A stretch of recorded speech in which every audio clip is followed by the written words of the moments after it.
ধন্যবাদ সবাইকে। শুভ সকাল। আজকে গতকালকের যে উদয়পুর গোমতী ডিএম যে ইনসিডেন্ট, সেই বিষয়ক বিভিন্ন বিষয়বস্তু নিয়ে আজকে আমি ফেসবুকে লাইভ আসলাম কয়েকটি বিষয়ে পরিষ্কার করার জন্য। একটা বিষয় হলো,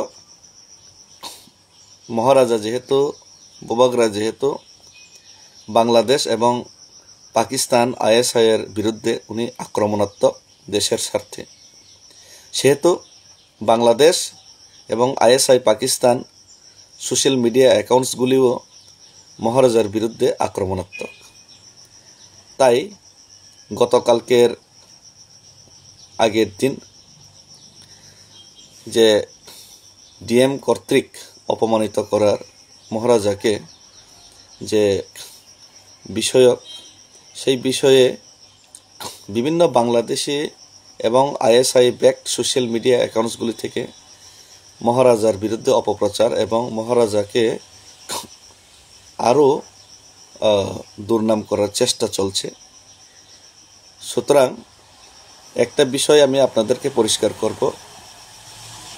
মহারাজা রাত্রে 12টার সময় 10টার সময় দেখা করতে যান বলে মহারাজার বিরুদ্ধে বাংলাদেশি এবং ISI Pakistan backed social media অ্যাকাউন্টসগুলি অপপ্রচার করছে। সুতরাং সেটা সম্পূর্ণই মিথ্যা।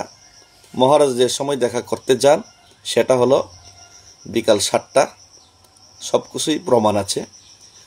তো আরেকটা জিনিস, এটা অপপ্রচার করা হচ্ছে।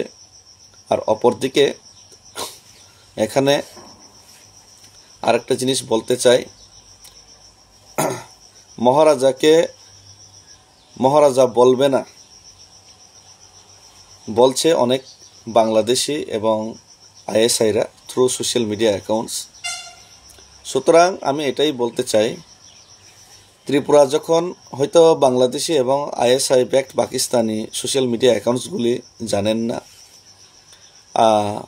বাংলাদেশের আগে ত্রিপুরা যখন ভারতবর্ষের সাথে মার্জার এগ্রিমেন্ট করে 1949 15 অক্টোবরে, তখন মার্জার এগ্রিমেন্ট মোতাবেক মহারাজার কাছে গণতান্ত্রিক দেশে কোনো ক্ষমতা না থাকলেও, এটা বাস্তব, গণতান্ত্রিক দেশে মহারাজার কাছে কোনো ক্ষমতা থাকে না। এখানে গণতান্ত্রিক উপায়ে যে জনপ্রতিনিধিরাই এখানের প্রতিনিধিত্ব করেন, তারপরেও উনিও আজকে জনপ্রতিনিধি, তারপরেও মার্জার এগ্রিমেন্ট মোতাবেক মহারাজাকে টিটুলার কিং দেওয়ার যে উপাধি রাখার, সেটার অনুমোদন রাজ্য সরকার এবং কেন্দ্র সরকারই এগ্রিমেন্টের দ্বারা দিয়েছেন। তাই প্রত্যেক বছর মহারাজাকে ওয়েস্ট ডিস্ট্রিক্ট ডিএম থেকে অর্ডার করে কেন্দ্র সরকারের যে রুটিন এবং আইন মোতাবেক, সংবিধান মোতাবেক ওনাকে টিটুলার কিং হিসেবে উপাধি দিয়ে ওনাকে স্যালুটিং দেওয়া হয় এবং সম্মান জানানো হয়। এটা হয়তো সমস্ত ত্রিপুরাবাসীরা জানলেও বাংলাদেশিরা জানেন না। তাই বাংলাদেশি এবং আইএসআই ব্যাকড যে সোশ্যাল মিডিয়া অ্যাকাউন্টসগুলিকে আমি এটার সম্পর্কে অবগত করিয়ে দিচ্ছি। যদিও আপনারা অপমান করে যাবেন, আপনারা তো বিদেশি, সুতরাং আমার কোনো আপত্তি নেই। তারপরেও এটা বিভ্রান্ত হবেন না। বাংলাদেশি এবং আইএসআই ব্যাকড সোশ্যাল মিডিয়া অ্যাকাউন্টসগুলি থেকে যেটা প্রচার করা হচ্ছে, সেই প্রচার আপনারা পা রাখবেন না, সেটাই আমার অনুরোধ। আরেকটা জিনিস, আমাদের যে ডিএম সাহেব, উনি একজন সরকারি আমলা হিসাবে ওনার একটাই কর্তব্য, ভেদভাব না করে 24 আওয়ার্স জনগণের স্বার্থে ওনার দরজা খোলা রাখার। কারণ উনি সরকারি আমলা হিসেবে, জনগণের সেবক হিসাবে, লেবার হিসেবে ওনাকে জনগণের যে ট্যাক্সের টাকায় ওনাকে বেতন ভাতা দেওয়া হয়, সুবিধাগুলি দেওয়া হয়, যাতে উনি জনগণের জন্য কাজ করতে পারেন। কিন্তু 2 বছর ধরে উনি কোনো এডিসি এলাকায় কোনো কাজই হতে দেন না, সব ফাইল আটকে রাখেন। এডিসি এলাকার সমস্ত কাজগুলি তিনি থপ বসিয়ে রেখেছেন। তো কোটি কোটি টাকা ফেরত পাঠিয়ে দিচ্ছেন। তো জনপ্রতিনিধিগুলির গণের ফোন তিনি রিসিভ করেন না।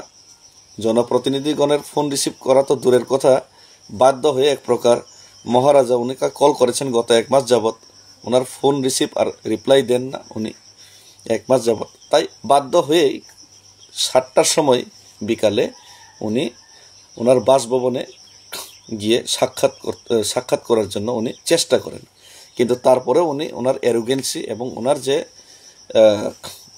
যে অকর্মণ্যতা এবং ওনার যে মূর্খতা উনি দেখিয়েছেন, সুতরাং সেটা কোনোভাবে গ্রহণযোগ্য না। জনগণের সাথে কাজ করতে না দেওয়া এবং কাজ করার না অনিচ্ছুক হয়ে যদি উনি পদ ধরে রাখেন, তাহলে তো উনি পদ ছেড়ে দেওয়া দরকার। উনি নিজের ব্যক্তিগত জীবনটা চাকরিটা ছেড়ে দিয়ে উনি এনজয় করা দরকার। তো এইভাবে তো চলে না। সুতরাং সেটার আমি তীব্র নিন্দা এবং বিরোধিতা করছি। আরেকটা জিনিস, গতকালকে উদয়পুরে আমরা প্রেস কনফারেন্স করতে যাই। প্রেস কনফারেন্স ভালোভাবেই হয় প্রেস ক্লাবে, কিন্তু এর বাইরেও কিছু সোশ্যাল মিডিয়ার সাথে আমরা প্রেস ক্লাবে যোগাযোগ করি। আর সোশ্যাল মিডিয়াগুলির সাথেও, যেহেতু ওরা সোশ্যাল মিডিয়ারা প্রেস ক্লাবে যেতে পারে না, তাই সোশ্যাল মিডিয়াগুলি রিকোয়েস্টে আমরা বাইরে জগন্নাথ দিঘির পারে আমরা প্রেস কনফারেন্স করি। কিন্তু ওইখানে যেহেতু বাইরে তো রাস্তার মধ্যে তো অনেক লোক আসা যাওয়া করেই স্বাভাবিক। তো অনেক লোক আসা যাওয়া করলে কে কী বলছে ওটা তো আমাদের দেখার বিষয় না। তারপরেও ওনারা যে অভিযোগ করছেন, আমরা বিভিন্ন অশ্রাব্য ভাষায় গালিগালাজ করেছি, এমন তো আমাদের পক্ষ থেকে কোনো কিছুই বলা হয় না। তারপরেও ওনারা জিলাপি পেস্ট লাগিয়ে সেটাকে রসালোভাবে পরিবেশন করে একটা সিন ক্রিয়েট করতে চাইছে। সুতরাং সেটা থেকে সোশ্যাল মিডিয়া যারা অ্যাকাউন্টস হোল্ডার ওনাদেরকে আমি আবেদন করব ওনার থেকে দূরে সরে থাকা, যে সিন ক্রিয়েট করা থেকে দূরে সরে থাকা। কারণ এমন কোনো যদি বক্তব্য আমাদের থেকে থাকে তাহলে আপনারা প্রমাণ দিন, আমরা অবশ্যই অ্যাকশন নেব। কিন্তু এমন কোনো বক্তব্যের প্রমাণ ওনারা এখনও দিতে পারেননি। সুতরাং সিন ক্রিয়েট শুধু করে কোনো লাভ নেই। কারণ আইএসআই এবং বাংলাদেশেরই শুধু মহারাজাকে টার্গেট করে এইসব কাজ করছে। সুতরাং আপনারা ওই জিনিস থেকে, আপনারা যেহেতু ইন্ডিয়ান ত্রিপুরারই নাগরিক, আমাদেরই চিনাশোনা ভাই বন্ধু, আপনারা ওই জায়গা থেকে বিরত থাকলেই ভালো হবে। তো এইভাবে আমি আপনাদেরকে সেটা রিকোয়েস্ট করতে চাই। আরেকটা জিনিস, মোবাইল ছিনতাই বলে আপনারা বলছেন, আপনারা যে এতই সমস্যা থেকে থাকে, তাহলে ওখানে তো সিসি ক্যামেরাও ছিল, সিসি ক্যামেরা চেক করুন। সিসি ক্যামেরাতে চেক করলেই দেখা যাবে যে মোবাইল ছিনতাই করেছে নাকি। কে মোবাইল ছিনতাই করবে? এটা তো অবাস্তব, অযুক্তি কথা। মোবাইল ছিনতাই করার মতো লোক কেউই নেই ওখানে। সুতরাং এইসব জিনিস থেকে, অপপ্রচার থেকে আপনারা একটু দূরে থাকবেন। আরেকটা জিনিস, রাজাকে রাজা সম্বোধন করার যে আপনাদের অনিচ্ছা, সেটা থাকতেই পারে। অপমান করার ইচ্ছা আপনাদের থাকতেই পারে, করুন, অপমান করুন, রাজাকে রাজা না বলুন। তবে ভারতীয় সংবিধান অনুসারে, মার্জার এগ্রিমেন্ট অনুসারে মহারাজাকে রাজা বলেই সম্বোধন করা হয় এবং টিটুলার কিং হিসেবে এখনও সেলামি দেওয়া হয়। এটা হয়তো আপনারা সবাই জানেন না, তাই আপনাদেরকে অবগত করিয়ে দিলাম। এখন একটা মিডিয়া হিসেবে মিডিয়ার ন্যূনতম কাকে সম্মান করবে না করবে সেটা আপনাদের ব্যাপার। তবে মিডিয়ারা ম্যাক্সিমামই দেখি সম্মান করেই কথা বলে, একটা মর্যাদার মধ্যে থেকেই কথা বলে। যে আপনারা যদি ওই জিনিসটা ফলো না করেন তাহলে এটা আপনাদের ব্যাপার। তো এই জিনিসগুলি আপনাদের অবগত করানোর জন্যই আজকে আপনি লাইভে আসলাম। আরেকটা জিনিস আমি স্বীকার করছি, মহারাজাকে মহারাজা বলার জন্য আমি সবাইকে রিকোয়েস্ট করছি ভদ্র ভাষায়, সেটার ভিডিও আছে। এবং আগামী দিনেও মহারাজাকে মহারাজা বলার জন্যই আমি সবাইকে রিকোয়েস্ট করব। মহারাজাকে যে সম্মান না দেওয়া হয়, তাহলে এমন যে জায়গাতে আমাদের সম্মানই নেই, আমাদের মহারাজারই কোনো রেসপেক্ট নেই, সেই জায়গাতে আমাদের বসে থাকার কোনো প্রশ্নই ওঠে না। সুতরাং এই কয়েকটা বিষয়গুলি আপনাদের কাছে ক্লিয়ার করার জন্য আজকে ফেসবুক লাইভে আসলাম। সবাইকে আবারও ধন্যবাদ, অসংখ্য ধন্যবাদ। শুভ সকাল, হামবাই খুলুমখা।